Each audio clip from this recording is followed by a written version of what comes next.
is what you see. You see an instructions for use document that is written for an FDA agent, complicated, but it's not written for you. This is a real picture actually from my grandparents' kitchen table a couple months ago when they tried to do one of these COVID tests. This is a big problem, right? And this problem is very personal to me. I am a survivor of childhood leukemia, and I was a first-hand witness to the struggle of watching my parents have to give me at-home chemo injections following an instructions for use document similar to that. Watching them sit there on the phone with my hospital for 60 minutes just to get one question answered. Now that was 20 years ago, but we look at the state of home diagnostic testing today, and there are 20 million home health tests, devices, and therapeutics that are being used daily in the United States. And a third of those, 6 million, are taken, performed, or used incorrectly. 6 million. I don't know about you, but that number to me, it's inexcusable. It makes me very, very angry. And we need to bring that number down to zero. Those are 6 million people who are not getting a test result so they can make an informed healthcare decision. So, how are we going to fix this? I'd like you to meet REDFOX. And REDFOX is a voice-activated AI that facilitates and troubleshoots that home diagnostic for you while simultaneously putting the manufacturer provider there at the point of care. We made this incredibly simple.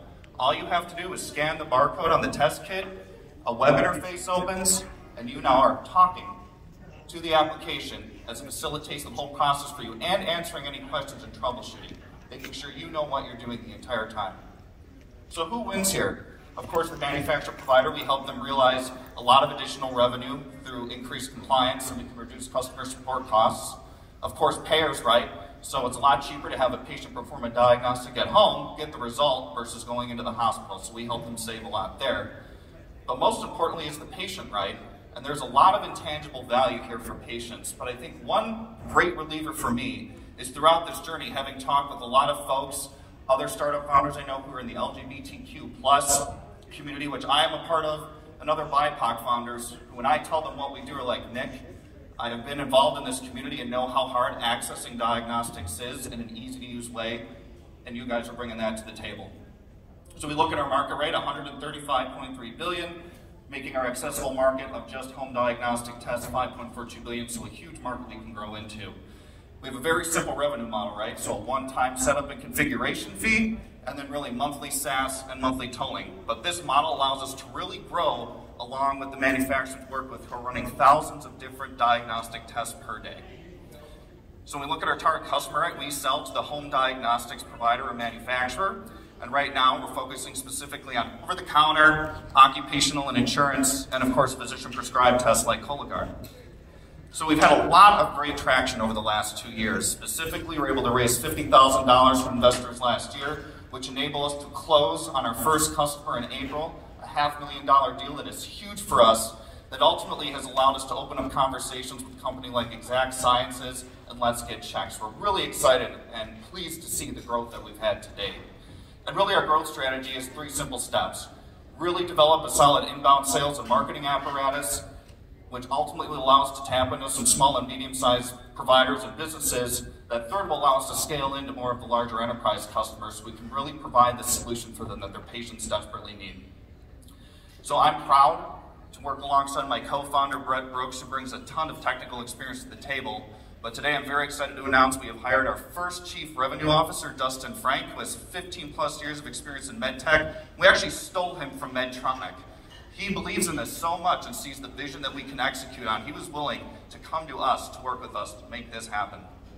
And we're really proud of the board of advisors that we built, which consists of CIOs, CTOs, sales and operation leaders from across diagnostics and across various technology companies. They actually sought us out and said, we realize that conversational AI needs to be a part of healthcare. You are the company and you are the folks to make this happen.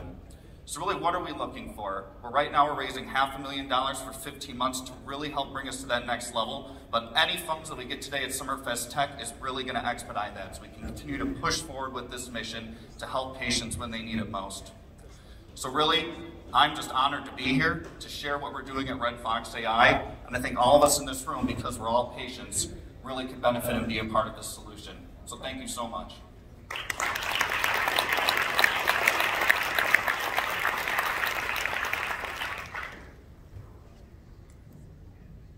Can you further describe how your conversational AI system works? Yeah, so like you kind of saw in the video, right? The test kit shows up, you're instructed via a text message that arrives before the test kit shows up to scan it with scan the barcode on your phone. That then takes you directly to a website hosted by us, hosted by the manufacturer. The interface opens up. Once you scan the barcode, then it starts tracking the data that we collect, so completely anonymizes any of the patient data. It instructs you to set your phone down. You're over here doing what you do with the test or the device, and you're saying, you know, it's facilitating step 1, step 2, and maybe in the case of Cologuard, the bracket doesn't fit. You can say that, and it'll troubleshoot you out of that, so you don't have to go call customer support, go hunt and find resources. It's all there for you to make sure that you do the process the right way. To clarify, so the AI piece is, if I have a question, it's designed to be able to answer my question. So it's essentially a natural language processing. Yes. Yep. You guys built that on yourself, or did you build that? So we have a base model that we tapped into Microsoft Azure, and a lot of our proprietary model image, or CTO, of course, knows a lot more than I do, is built on top of the stack that we currently have in Microsoft Azure. So. Revenue model. You had something up there, something about 50K to 150K per user or something like that? What's the revenue model? Yeah, so we try to keep our revenue model as simple as possible. So really we charge a one-time setup and configuration. We've got a lot of variables go into that in terms of how much discovery you need to do, the number of instructions for use documents for training the AI on, QA testing, deployment, and then really where we start seeing revenue is through that tolling, right? So that 70 cents to $1 range, every time a patient uses that, that's where we recognize our revenue. Most of these tests are $50+, so there's a lot of margin built into them. So that's how we can scale so quickly with this model that really factors in the volume. So the test providers are paying to set up and then paying per customer? Yes. Gotcha. So question from an accessibility standpoint. So if you have someone in the ability community and how can they use your product if it's a chat-based conversation? Yeah, so good question. So that's why we decided to go with it being primarily voice activated, right? So we recognize that, you know, QWERTY keyboards and typing to chatbots are pretty ubiquitous, but one of the easiest methodologies to interface with technology is with the voice, and I think we could see that with the adoption of Amazon Alexa, Siri, etc. So from an accessibility standpoint, we actually open and reduce the barrier in terms of how people and how widely accessible the technology can be for patients. So does that answer the question? With your pending financing round, how are you using those funds? You know, what are the big, the key expenses that you have forthcoming? Yeah, at least in our case right now, we're really just trying to continue to commercialize the product. So majority of that being applied to labor to help support our sales and marketing initiative as we build out our inbound sales and marketing apparatus. Of course, hiring an additional staff member or two to help support our CTO for deployments, some reserve for some additional project features we have on the board, and then ultimately operational overhead. Great job. REDFOX AI, congratulations. I run the parent company, Silver Fox. Okay.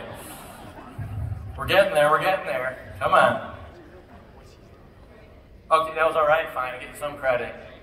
All right, so we got two questions for you. We're giving away some prize. It looks like some beach materials. A beach towel, a frisbee, some sunglasses.